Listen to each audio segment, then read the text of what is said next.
Hello students, welcome to online classes. आज हम history का फर्स्ट चैप्टर पढ़ रहे हैं, ग्लोरियस इंडिया, जिसमें हमने अशोक के बारे में, मिलिट्री सिस्टम्स और उसका जुडिशियल सिस्टम पढ़ा था। अब आती है मौर्य सोसाइटी। देखो, मौर्य सोसाइटी की इंफॉर्मेशन हमको कौटिल्य के अर्थशास्त्र से मिलती है। जैसे कौटिल्य यानी कि आचार्य चाणक्य के अर्थशास्त्र से,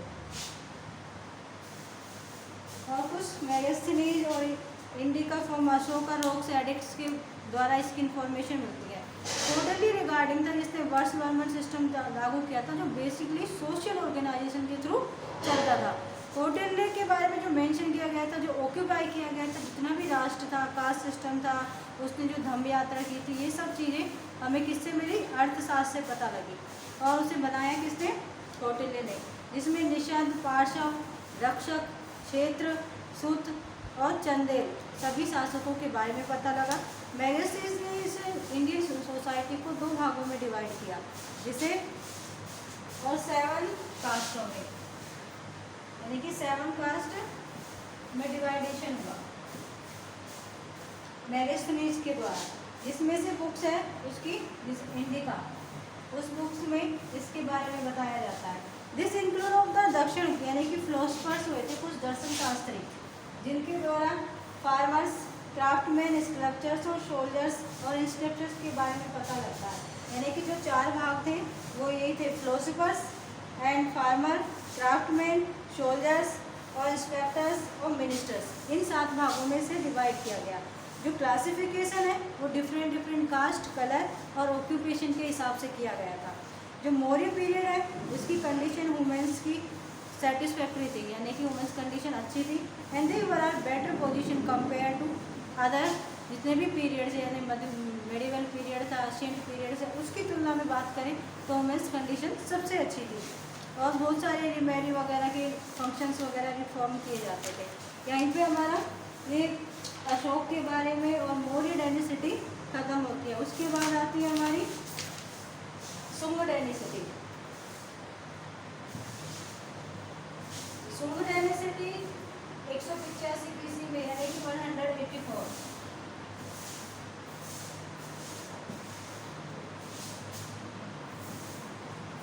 फाउंडेड की गई थी और पुष्यमित्र शुंग ने इसे फाउंड किया था, जो चीफ कमांडर था मौर्य किंग बृहद्रथ के।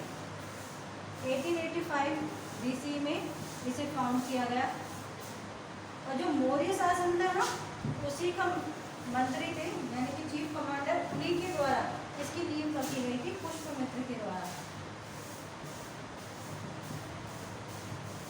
जिसने बृहद्रथ की मृत्यु के बाद में मौर्य साम्राज्य को अपने अधीन कर लिया गया था और उसे नाम दिया गया शुंग डायनेसिटी का। उसने शासन किया 151 BC तक। और 7 जो भी अश्वमेध, यजांश वगैरह उसने कंटिन्यू किए। एंड रिनोव द संस्कृत ग्रामर को रिनोव किया।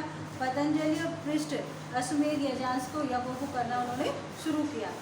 आफ्टर पुष्यमित्र के बाद में अग्निमित्र, जयेशमित्र और भाद्रक, भागवत और देवभूति, ये सारे रूलर्स थे शुंग डायनेसिटी के।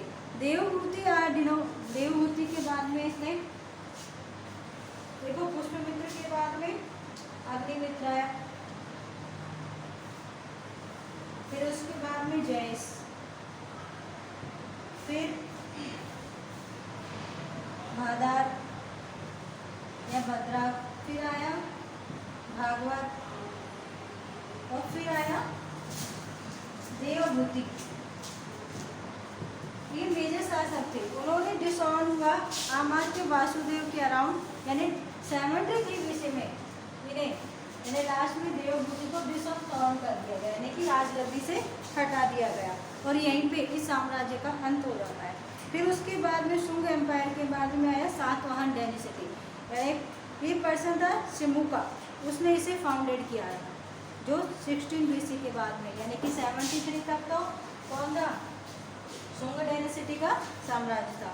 फिर उसके बाद में 6 BC में आंध्र में वैली ऑफ रिवर के आसपास का क्षेत्र था, जो शुंग डायनेसिटी के अंतर्गत आता है, जिसका नाम है, जैसे शुंग डायनेसिटी के बाद में सातवाहन, इसका नाम वहाँ की स्टेट के हिसाब से पढ़ा, यानी जगह के हिसाब से, आंध्रा के ऊपर। वेयर शाका डेंसिटी आंध्रा में से ही शुरू हुई थी। Thank you. आगे का टॉपिक कल पढ़ेंगे।